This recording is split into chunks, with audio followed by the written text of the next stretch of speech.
importante yung page, hindi ka-count yung vote nyo. Kaya importante yung pag-like sa page. So, Yes. announce mo na ang winner.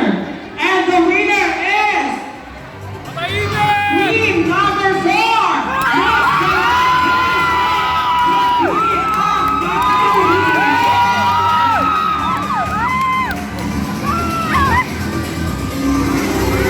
Congratulations! Congratulations to our social media queen! Queen number 4, please! Queen!